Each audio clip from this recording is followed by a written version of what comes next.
Hey, good morning. Morning, What's guys. up?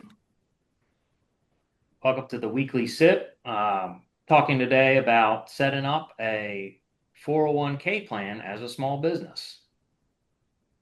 Joe, what do you think are some considerations for a small business owner if they were looking to increase their employee benefits by setting up a 401k plan?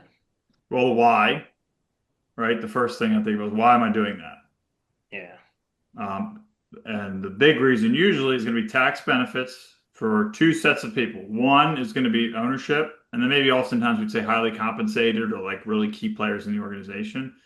And then employees as well, to have a place to be able to save for retirement and get a tax benefit for the future. Inside of that retirement account, they also then can invest to grow the money over time. So 401k, we kind of use it as like a blanket term, but there can be other retirement plans that fit that. But today, I think we're going to focus on the 401k. So that's usually the why. I'm making money, I'm paying taxes. How do I reduce my taxes and save for retirement? yeah. And then I guess also employee retention or attraction because you have to stay competitive in the marketplace, and a lot of companies offer 401k plans, and it's become an expectation of someone being hired that they would have a plan. That's right. Yep. So if you're trying to set up a 401k plan, usually you would connect with a financial advisor such as Armstrong Dixon, and we would kind of walk you through the layout here. Um, there is a couple of parties that are involved. One would be the plan sponsor, and that is you, the company that is signing up for the 401k. But then you would work with the advisor to help you with selecting your other providers, which would be a third party administrator who generally they control what the plan document is and they help with compliance testing and they help with the creation and filing of the 5500 form. And then the record keeper, which is basically is the face of the 401k plan, and they have the access to the brokerage services to get investment options. They provide the statements and the employee website and also the employer website where you would go in to manage the plan contributions and such. So working with an advisor, they will help you determine a record keeper and decide whether or not that record keeper is going to provide the third party administration services or if a separate entity would be handling and helping with the third party administration services. Well, aside from the fact my handwriting's terrible, I think I was drawing through what you were saying of the parts. And why I like thinking of that way is, Skylar, you said the record keeper's the face. I thought that was a good way of saying that because that's how people will say, "What is my 401k?" Oh, I have a Fidelity 401k, or I have a Principal 401k, I have a John Hancock or a Vanguard 401k. Like that's what the end user sees. Then they often don't see behind the scenes where you'll have a TPA. And I think you said, Skylar, their core role is like the plan document, right? Of how, the Yeah, the rules of plan the plan document. 5500, what the match is, making sure that the bookkeeping and the records are correct on it for deferrals for the year. The participants don't usually see that. And then the advisor as well. I guess I should put this inside, put the other ones on the inside. So we'll do that. The advisor here as well. They will maybe not see what we're going to do working on the plan.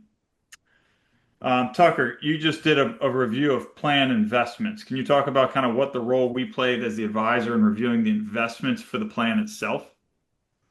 Yeah, absolutely. So I feel like I mean, all of these are extremely important parts, but the advisor plays a very important part in kind of sifting through all of the different investment options that a plan has.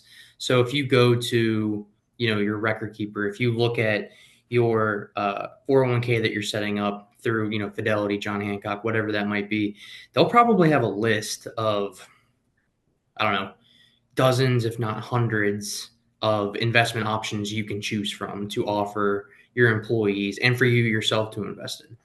So the advisor kind of helps do a really good job of hand holding and kind of guidance of, where which funds do you want to choose? What is a good allocation for the different participants to kind of invest in? So they might provide some guidance on if you want to do how much you want to do in U.S. equities, how much you want to do in fixed income, how much you want to do in international.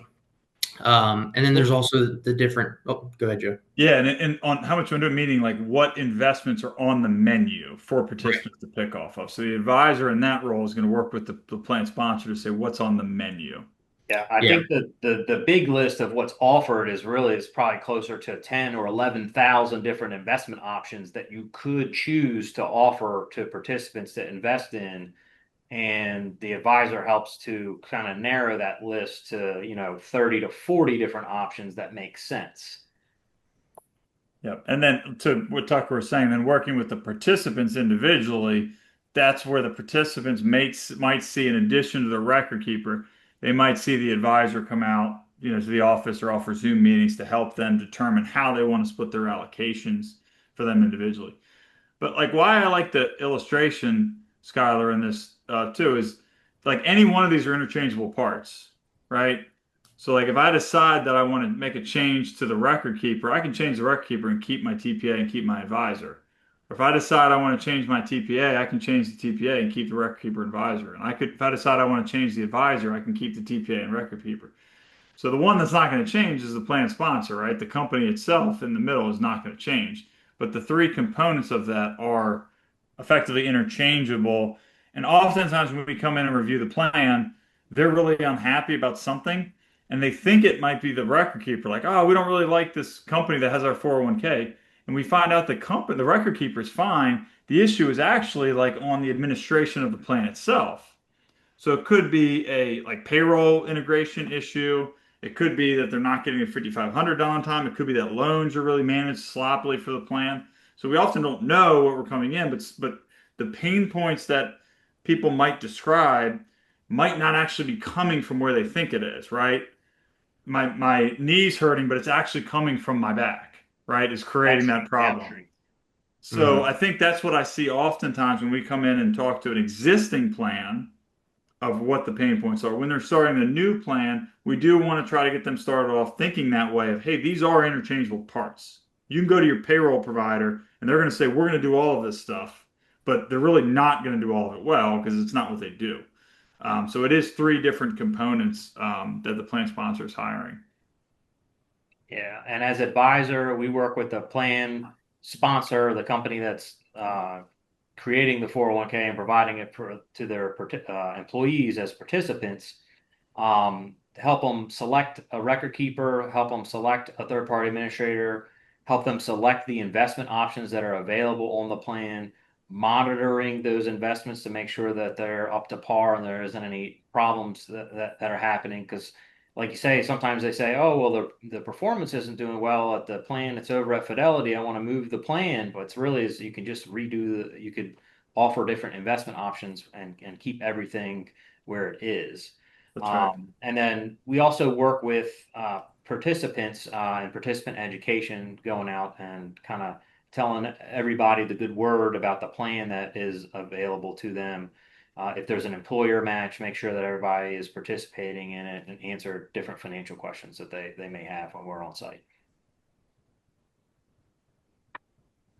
Well said. 401k is a big part of our business. I think we enjoy doing it. Offer a lot of value. And the biggest thing I see as the advisor is removing roadblocks from plan sponsor.